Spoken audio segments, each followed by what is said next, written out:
growing up, we didn't really have community, and so I always had a sense of wanting to belong and be accepted somewhere. So growing up, my parents weren't that much a part of my life. I would, I remember starting a friendship at age 11 with this kid in school.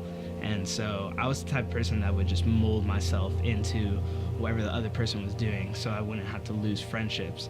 So it started off BMXing, and so I would start BMXing, and then it started into skateboarding, and then from skateboarding it was drugs, and then from doing drugs into selling drugs. And so that was at 11.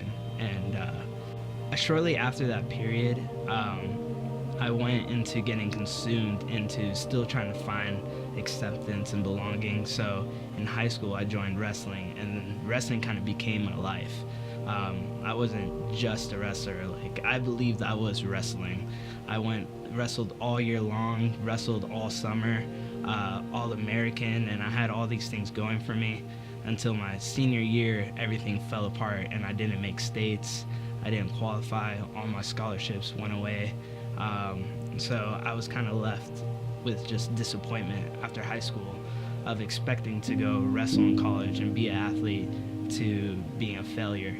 And when my mom's alcoholism was really like down in the deep, my parents were getting in fights, and my dad he was the type of person, if you knew my dad growing up, he was not emotional. He would never say I love you.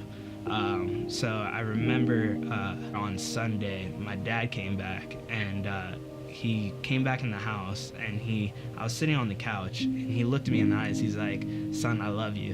And I was like, "Are you all right?" And he's like, "No, I love you. It's crazy. I met Jesus, and I love you so much." And I saw in his eyes there was something different that I've never seen before. And it definitely got my curiosity. I was like, well, who is this Jesus then who changed you? And so Sierra was working at East End, and I started visiting her at East End, where Jarrett was there, and Justin. And Justin was helping Jarrett at the time, at the start, at his cafe. And so she used to work there frequently. And she came back home one day, and she was holding an invite card for Easter. And she said, "Hey, you want to go to this church? It has the coffee you like." And I'm like, what is that? She's like, "Lineage." And I was like, "No way." She's like, "Justin invited me." And I was like, "The barista?" And she's like, "Yeah, he's actually a pastor." I was like, "No way." And she's like, "Do you want to go?" And I was like, "Yeah, sure, whatever." And so we went on Easter 420 on 2014, and I remember sitting there in service, and I already had a curiosity for who Jesus was, because I could see what he was doing in my dad's life. But I remember sitting there, and Justin preached a message called "It Is Finished," and it was at a series called Famous Last Words. And I remember I came at my end of my road of saying, I was trying to hold my broken life together and trying to hold on to who I wanted to be. And I just really felt that God said, you can either hold on and stress yourself out, or you can let that go and start a new life that I have for you. And that day I made the decision to follow Christ.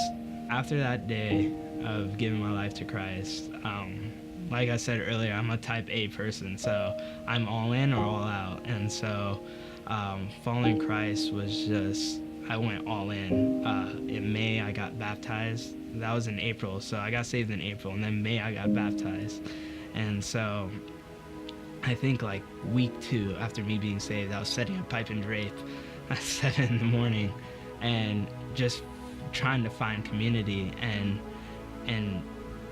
getting that fulfilled through Christ has been the best thing ever. I mean, I've just hearing the gospel of being, I'm accepted, I belong, I'm loved, I'm chosen, I'm not abandoned, I'm not forsaken, I'm not a last thought, that God is fully aware of where my struggle is, where my pain is. And I would say if you are trying to feel accepted, that you already are, that you don't have to be something or someone that you're not, but rather God sees you who you are and what He's made you to be, and that you don't have to. It feels awkward at first, experiencing grace, but once you get used to it, it's the best place to be, and that it's uncomfortable.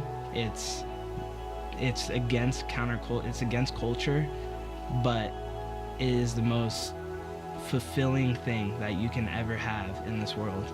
And that the place of your vulnerability is the same place where you'll experience shame, guilt, and but it's also the same place where you can experience the deepest joy and love and compassion and peace that you'll ever have. My name is Cristian, and this is my one story.